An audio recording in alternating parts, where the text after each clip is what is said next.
Você já ouviu falar na Lei Brasileira de Inclusão da Pessoa com Deficiência? O direito à educação está entre os temas tratados na lei e é sobre esse assunto que nós estamos conversando. Deputado, no bloco anterior, no finalzinho, eu fiz uma pergunta um pouco grande para o senhor e uma parte dessa pergunta é o que o Poder Legislativo Fluminense do Estado do Rio de Janeiro pode fazer para que essa lei seja cumprida, para que as escolas não cobrem uma taxa a mais dos alunos com necessidades especiais, para que as escolas aceitem a matrícula dos alunos com necessidades especiais? Pois é, como nós sabemos, como você que nos assiste sabe, o parlamento tem duas grandes missões. A missão de legislar e a missão de fiscalizar.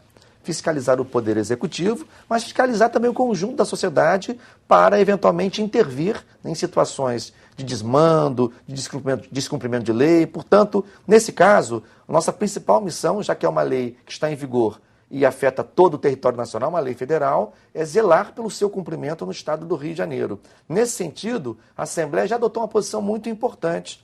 Recentemente, nós aprovamos uma moção de repúdio, não é? Subscrita pela grande maioria dos parlamentares, contra um sindicato de estabelecimento de escolas particulares do estado de Santa Catarina, né, que produziu uma carta aberta, né, referindo-se a essa lei, a Lei Brasileira de Inclusão, de maneira muito pejorativa e tratando de maneira muito depreciativa o potencial das pessoas com deficiência. E a Assembleia se manifestou. Quero dizer também que a Comissão de Educação, que é uma comissão da qual eu participo, que é muito atuante na casa, tem feito sucessivos debates, trazendo, né, os atores implicados, trazendo os movimentos sindicais, trazendo pais de alunos, trazendo direções de escolas, trazendo donos de escolas particulares, enfim, para que o debate se instale e a gente reúna mais subsídios para exercer o nosso papel fiscalizador. Essa moção de repúdio é emblemática, porque a Assembleia não deixou passar em branco um documento que eu quero até dizer. O Sinep é ofensivo, que eu acho que nem é exemplar, eu quero aqui dizer, do Sinep como um todo. Eu conheço várias direções estaduais do Sinep no Brasil afora, e é um sindicato pelo qual eu tenho respeito.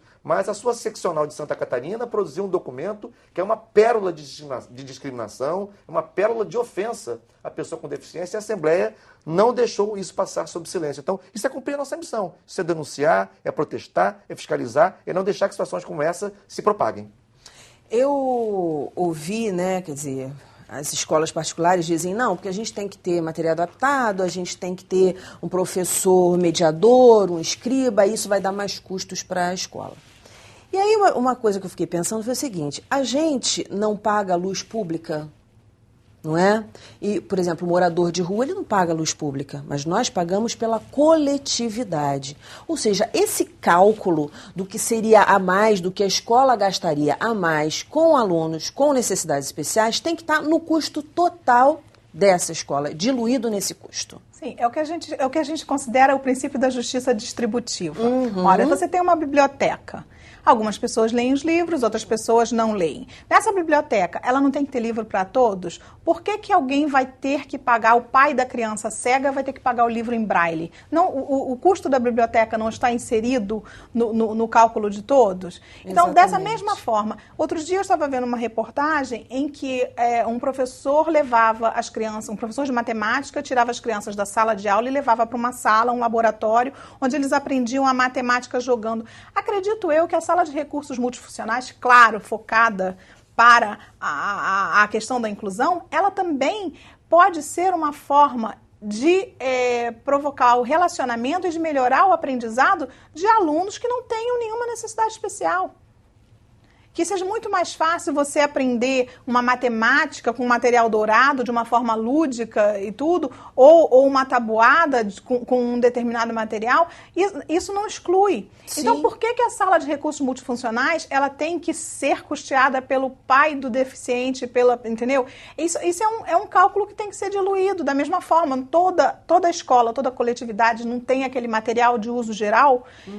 Não é toda turma que usa um projetor. Mas o uso do projetor está socializado. Então, assim, nada justifica. Até porque você tem a diferença ali de anos, de séries, né? De anos, de séries, exatamente. Então, quer dizer, alguns alunos não têm necessariamente professor de matemática, mas não tem professor de química, física e biologia.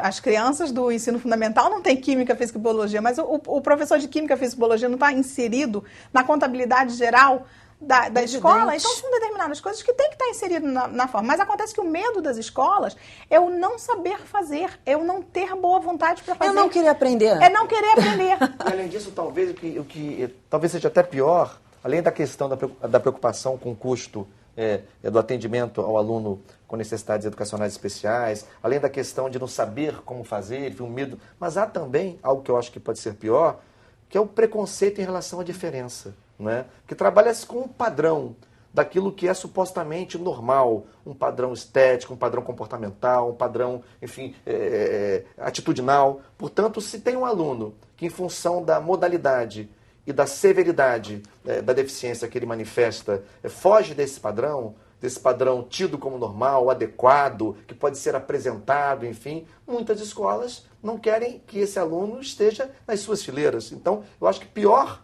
do que a preocupação econômica, que é grave, né? É pior do que essa preocupação em não saber fazer, que essa eu acho que é a menos pior, né? É o susto, é o receio de não atender a contento. Isso aí revela até uma preocupação, de certa maneira, responsável. Mas pior do que isso é, assim, essa ideia de não querer o diferente, não querer aquilo que destoa, que não está em sintonia com os padrões estéticos, comportamentais, atitudinais que se quer, né, como característica daquele efetivo discente. Isso sim é muito grave, porque é uma manifestação muito, muito genuína, muito evidente daquilo que nós chamamos de preconceito. Eu acho, posso dar uma parte? Claro. Eu acho que é uma questão exatamente como essa, mas é uma questão atitudinal da pessoa. Todos estão esperando e estão sempre preparados para o padrão. Eu internei meu filho no hospital uma vez e não tinha um medicamento para ele, e eu solicitei e a médica passou um tempão no meu quarto tentando dizer que o meu filho não era uma criança padrão hospital, um dos melhores hospitais do Rio de Janeiro. E eu falei, meu filho não é uma criança padrão. Entendeu? Tem que ser padrão também para ir para o hospital. Exatamente. Então você espera aquilo. E hoje em dia um professor entra dentro de sala de aula e ele acha que ele sabe um método de alfabetização e está resolvido. Só que hoje em dia já está comprovado pela ciência que algumas crianças aprendem melhor pelo método fonético, outros pela silabação. Então o professor ele tem que estar ali sabendo que ele tem 20 alunos dentro de sala, cada cabecinha funciona de uma maneira diferente. Exatamente, é singular. Um aprende mais rápido, o outro aprende extremamente devagar, então ela vai ter que, tentou de uma forma, vai tentar de outra e vai estar aberta a tantas vezes quantas forem necessárias a tentar a mesma coisa. Ninguém aprende a mesma coisa, da mesma maneira, no mesmo ritmo. O processo de aprendizagem é um processo profundamente marcado pela subjetividade. Exatamente. Eu acho que a gente tem que partir do princípio, não é de que todos nós somos iguais, mas que todos nós somos diferentes. Mas essa é a nossa riqueza. Eu fiz um programa, a gente gravou um programa aqui sobre autismo e tudo que elas falavam, eu falei assim, gente, mas isso qualquer criança há de gostar de aprender assim, né? Ação direta de inconstitucionalidade que está no Supremo em relação a essa lei. E é muito curioso, assim, até o nome, né? Ação direta de inconstitucionalidade, quando a Constituição garante igualdade a todos. Com a palavra Consuelo. Exatamente. O medo das escolas, né, elas estão exercendo um exercício regular do direito delas, entraram, a lei foi sancionada, e pelo medo de não conseguir implantar, inclusive um dos fundamentos do pedido de liminar existe fundado receio de que a partir de janeiro, quando começar a vigorar, vários diretores de escolas serão presos. Por quê?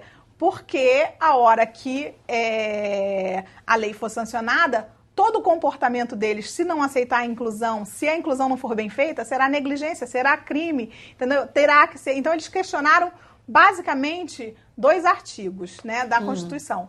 Um artigo que é o que fala da obrigatoriedade de matrícula e o outro que fala da taxa extra. A taxa extra, eu tenho uma história de luta da taxa extra, porque eu criei um abaixo-assinado na época pré-sanção, né? Com fundado receio de que o artigo da taxa extra não fosse vetado, nós criamos um movimento chamado Taxa Extra Não e fizemos um abaixo-assinado e eu consegui levar esse abaixo-assinado no Ministério da Educação, no Ministério da Justiça, no Congresso e entreguei pessoalmente nas mãos da presidente na data da sanção da lei. E questionando essa questão do taxa extra não. E, então, a taxa extra, ela sempre foi proibida. A taxa extra, até pelo Código de Defesa do Consumidor, pelo ECA, nós tínhamos legislação suficiente para garantir. Então, esses 2 artigos, esses 2 dispositivos que eles estão questionando na ADIM, para mim, juridicamente, não vão passar. Por quê? Porque a questão da vedação de matrícula é inconstitucional. Então, como é que você vai pedir que o ministro declare que ser inconstitucional a matricular uma criança se a Constituição permite que matricule ou garante que matricule de forma, né? Então, e a questão da taxa extra por razões óbvias também. Agora, a ADIM, eles estão questionando a ADIM. Só que existe legislação anterior à ADIM, inclusive a de 1989, que já garantia isso. Sim. Então, eles teriam que entrar com outra ADIM para uma ação de 1989. Deputado, como é que estão sendo as discussões na Comissão de Educação em relação a essa ADIM? Está no finalzinho do programa. A Comissão de Educação, claro que tem a expectativa, como disse a Consuelo, de que essa ADIM não vai prosperar, né? Que o STF certamente não vai dar guarida essa ação direta de inconstitucionalidade, até porque isso seria ir de encontro ao próprio ordenamento constitucional em vigor. Portanto, não haverá saída, né, para as escolas como um todo, a não ser cumprir essa lei federal sancionada em julho deste ano, né, e que garante aquilo que já estamos concluindo, aquilo que o pensador Boaventura de Souza Santos, que é um dos grandes pensadores vivos da humanidade, eu estive com ele recentemente, aqui no Brasil, no Rio de Janeiro, que ele tem uma frase que é muito importante sobre a dialética entre a igualdade e a diferença. Ele fala algo assim: é muito importante afirmar a igualdade quando a diferença nos inferioriza, mas é também muito importante afirmar a diferença quando a igualdade nos descaracteriza, ou seja, é importante a igualdade na perspectiva do acesso aos direitos, mas o aluno com deficiência tem que ser tratado na sua especificidade. Isso é muito importante. Maravilha. E bom lembrar para os pais que tiverem esse problema, o que eles devem fazer? Ir à delegacia? Registro de ocorrência, tá? E vai haver a investigação, inquérito policial. Isso não exclui procurar o Ministério Público, isso não exclui procurar um advogado, porque você tem as ações coletivas, mas você também tem a ação individual que cada pai pode propor contra a escola, além da questão criminal, que é o que se segue do inquérito policial, verificada a negligência, né, verificado o crime de não matricular ou a negligência de matricular, mas não cumprir a inclusão como ela deve ser, né, tudo isso é um problema. O importante da LBI é centrar que a LBI mudou o foco da deficiência. Agora, a deficiência ela não está no indivíduo, a deficiência está no meio. Então, é o meio que não está preparado para receber a pessoa. Eu diria que ela não mudou o foco, ela reconheceu o foco. Muitíssimo obrigada pela participação de vocês aqui. Voltem sempre, vamos discutir mais esse assunto, vamos cada vez mais fundo nisso aí. Tá bom? Muito obrigada.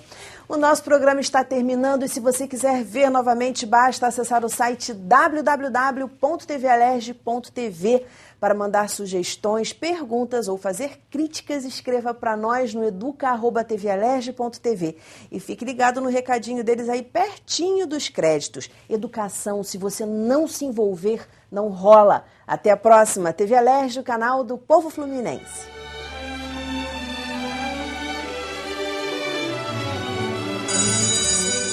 Eu quero ser pediatra porque quando eu vou no médico, eu vejo as crianças e tem muitas crianças que passam por dificuldade. Eu quero ajudar essas crianças quando eu crescer. Meu mundo seria repleto de alegria e as pessoas sempre serem educadas com as pessoas e nunca maltratassem.